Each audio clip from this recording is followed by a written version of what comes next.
भगवान परशुराम ने अपनी माँ को क्यों मारा।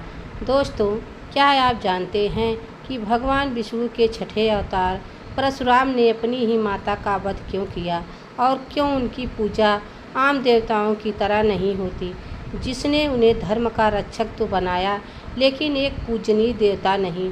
परशुराम जयंती के शुभ अवसर पर हम आपको सुनाएंगे परशुराम के जीवन से जुड़ी रहस्यमयी कथा।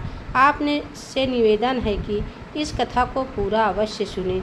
जब जब धरती पर धर्म अपने पांव फैलाने लगता है, जब राजा अपनी प्रजा की रक्षक न रहकर उनका शोषक बन जाता है, जब तप त्याग और धर्म की धारा दूषित हो जाती है, तब भगवान स्वयं किसी न किसी रूप में अवतरित होते हैं। इन्हीं दिव्य अवतारों में से एक थे भगवान परशुराम, एक ऐसा अद्भुत स्वरूप जो ब्राह्मण भी था और क्षत्रिय भी। एक हाथ में वेद, दूसरे में एक और तपस्वी की शांति, जो दूसरी ओर जोधक के ज्वाला पर वे विष्णु के छठे अवतार थे। और विशेष बात यह कि वे आज भी चिरंजीवी हैं। उनका जन्म हुआ था सतयुग के उत्तरार्ध और त्रेता युग की संधि में। महान तपेश्वर महाराज जमदग्नि और तपस्वी माता रेणुका के घर या वही युग था। उसके धर्म की व्याख्या अत्यंत कठोर थी और कर्तव्य को सर्वोच्च माना जाता था, चाहे वह हृदय में देने वाला ही क्यों ना हो।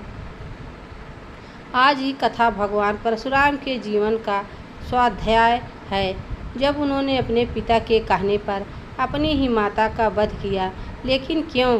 क्या कोई पुत्र ऐसा कर सकता है? क्या यह धर्म था या अधर्म? इसलिए इस कथा की गहराइयों में उतरते हैं।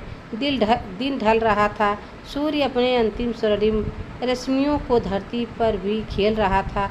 आकाश के किनारों पर केसरिया रंग फैल रहा था। नर्मदा तट पर स्थित महासिद्ध का आश्रम शांति से भरपूर था।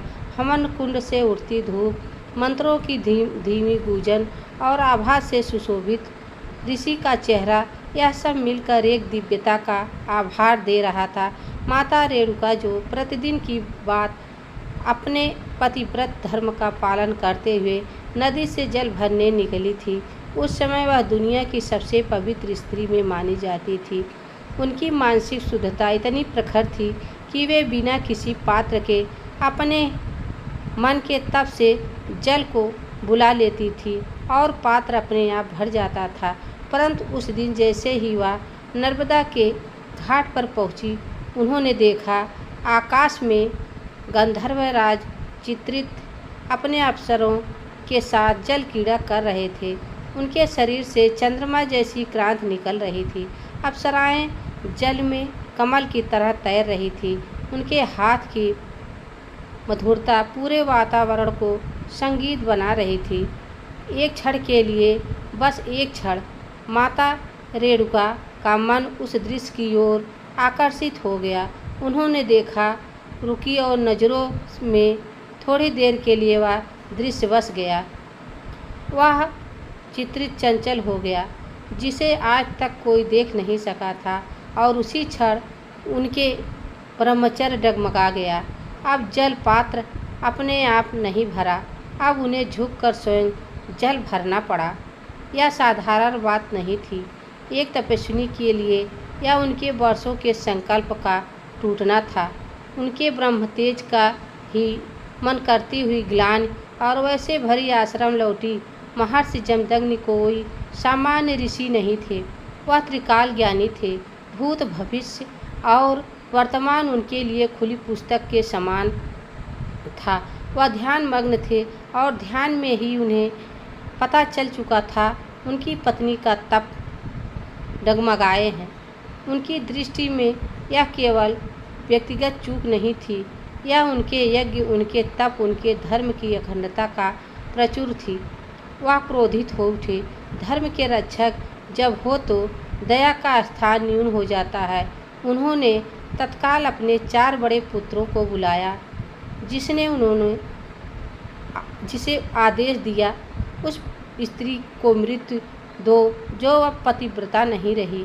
धर्म की रक्षा होनी चाहिए। सभी पुत्र अधिक कठोर थे। पुत्रता का धर्म यदि नहीं निभा सकते तो यह पुत्र होने का क्या मोल।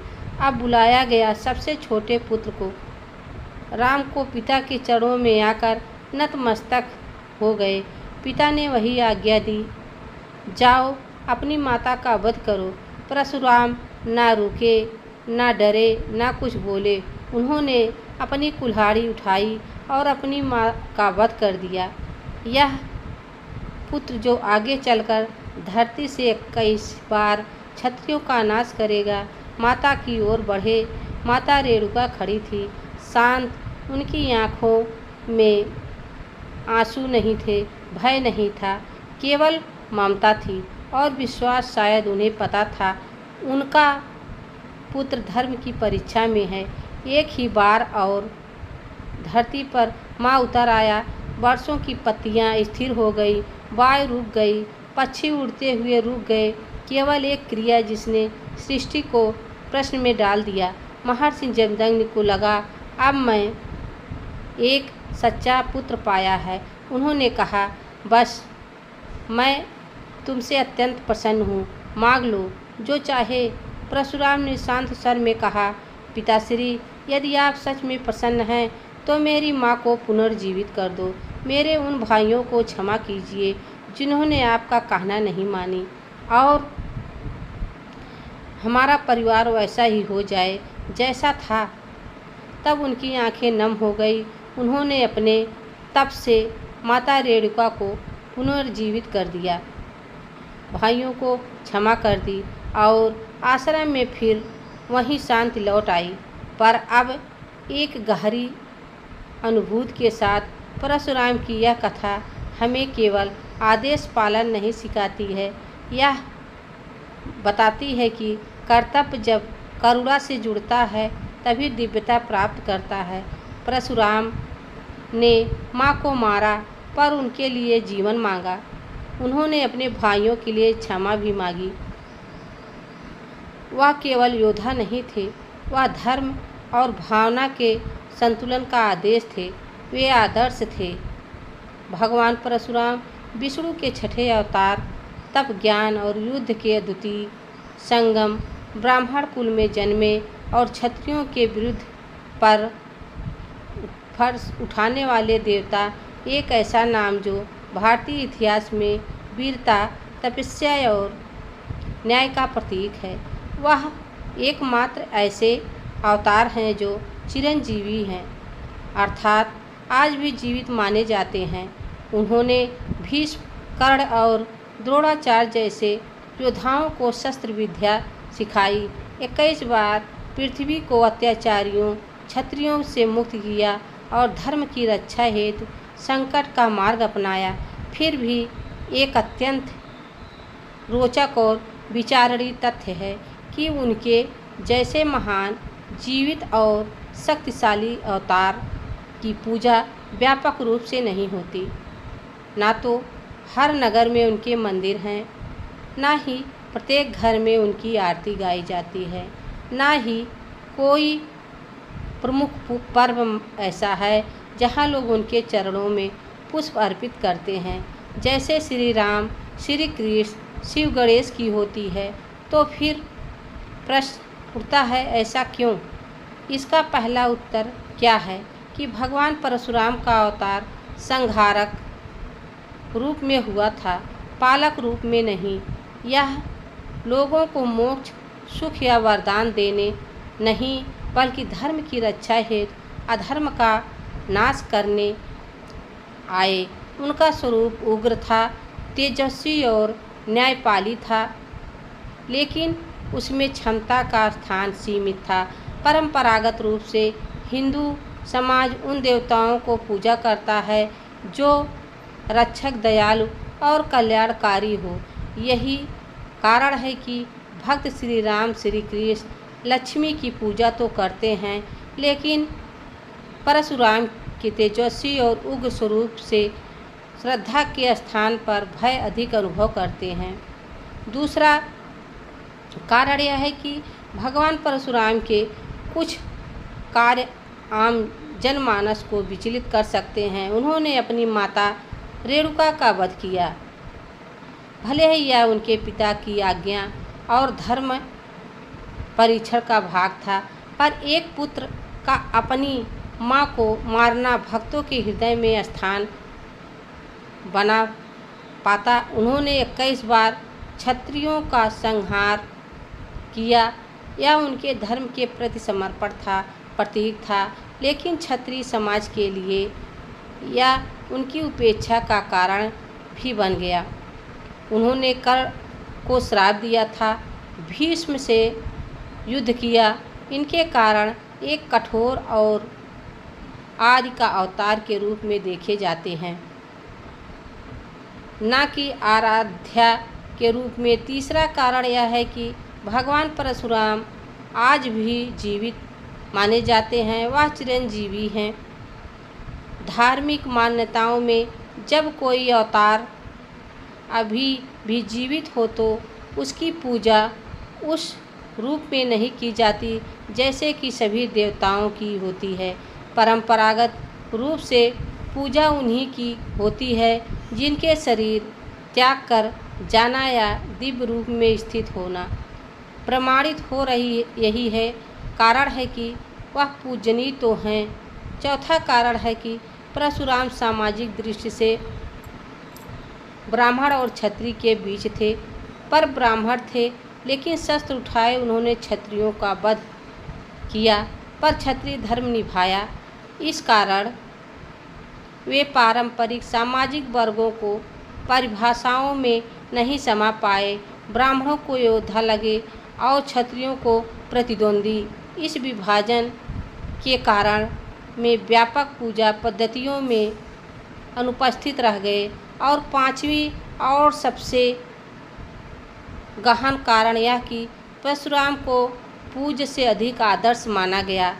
समाज ने उन्हें ऐसे जोड़ा और तपस्वी के रूप में देखा जिनसे प्रेरणा ली जा सकती है, जिनके धैर्य और धर्मनिष्ठा का अनुकरण किया जा सकता है। लेकिन पूजा में उनका स्थान नहीं बना पाया, पर आराधना नहीं आत्मबल और संघर्ष के प्रतीक बने। इसलिए उनके नाम से विद्यालय, संगठन, समाज और जयंती तो मनाई जाती है, परंतु नियमित पूजा नहीं होती। कुछ क्षेत्रों में जैसे हरियाणा, मध्य प्रदेश, बिहार और उत्तर भारत के कुछ हिस्सों में उनके मंदिर हैं। परशुराम जयंती के दिन शोभा यात्रा, हवन और शस्त्र पूजन जैसे कार्यक्रम होते हैं। धीरे धीरे नई पीढ़ी में उनके प्रति गर्व और सम्मान बढ़ गया है। युवा उन्हें ब्राह्मण के गौरव, न्याय के प्रतीक और आत्मरक्षक के आदर्श के रूप में देख रहे हैं। परशुराम जी की पूजा न होने के पीछे कोई एक कारण नहीं, बल्कि एक सांस्कृतिक, धार्मिक और भावनात्मक सहयोग है। प्यार नहीं, वह पर आदर्श है। वे कुछ देते नहीं लेकिन धर्म रक्षक हैं। यह पूजा नहीं बल्कि स्मरण और प्रेरणा के पात्र हैं। अब और जब जब कोई अन्य के विरुद्ध अकेला खड़ा होता है, जब कोई निर्भय होकर धर्म की रक्षा हेतु पुरुष उठता है, तब तब वह परशुराम के मार्ग पर ही चलता है। हर साल माघ के शुक्ल पक्ष की तृतीया को परशुराम जयंती मनाई जाती है। हिंदू धर्म की मान्यताओं के अनुसार भगवान शिव के परम भक्त कहे जाने वाले परशुराम भगवान विष्णु के 6वें अवतार हैं। भगवान विष्णु ने पापी, विनाशकारी व धार्मिक राजाओं का विनाश कर पृथ्वी का भार भरने के लिए परशुराम के रूप में अवतार लिया था। ऐसी मान्यता है कि परशुराम का जन्म प्रदोष काल में हुआ था। इसीलिए जिस दिन प्रदोष काल के साथ तृतीया होती है, उस दिन परशुराम जयंती मनाई जाती है। इस साल परशुराम जयंती रामायण के अनुसार माता पिता भगवान राम के विवाह समारोह में परशुराम जी का आगमन हुआ था। भगवान विष्णु के 7वें अवतार श्री राम जी से उनकी भेंट हुई। परशुराम जी को भगवान विष्णु का उग्र अवतार माना गया है। ऐसे में उनकी पूजा करने से सबको बहुत अधिक ऊर्जा प्राप्त होती है। एक सामान्य व्यक्ति के लिए इस ऊर्जा को ग्रहण करना व नियंत्रित करना आसान नहीं होगा। परशुराम जी की आराधना उन लोगों के लिए शुभ मानी गई है जो साहसिक कार्यों से जुड़े हैं। परशुराम जी भगवान जी के परम भक्त थे। भगवान शिव ने उनसे प्रसन्न होकर फरसा का नाम प्रदान किया था, जिसके कारण उनका नाम परशुराम पड़ा। परशुराम जी ने भगवान शिव के अलावा ऋषि विश्वामित्र और ऋषि रचक से शिक्षा ग्रहण की थी। परशुराम जयंती पर बन रहे शुभ योग परशुराम जयंती पर सौभाग्य बन रहा है। ज्योतिष शास्त्र में यह योग अत्यंत सुख लाभदायी माने जाते हैं। परशुराम जयंती के दिन परशुराम जी की शोभा यात्रा निकाली जाती है। इस दिन हवन और भंडारे का आयोजन भी किया जाता है। इस दिन परशुराम जी की पूजा का आह्वान किया जाता है। भगवान परशुराम ने योग और ध्यान से कई सिद्धियां प्राप्त की थी। मानता है कि इस दिन उनका आह्वान करने से साहस और शक्ति प्राप्त होती है। इस दिन करें जब परशुराम जी भगवान विष्णु के अवतार हैं, इसलिए इस दिन भगवान विष्णु का जाप करना शुभ माना जाता है। दोस्तों, यह वीडियो आप सबको कैसी लगी कमेंट में ज़रूर बताना। चैनल पर नए हो तो लाइक सब्सक्राइब ज़रूर करना। तब तक के लिए जय श्री राम, धन्यवाद।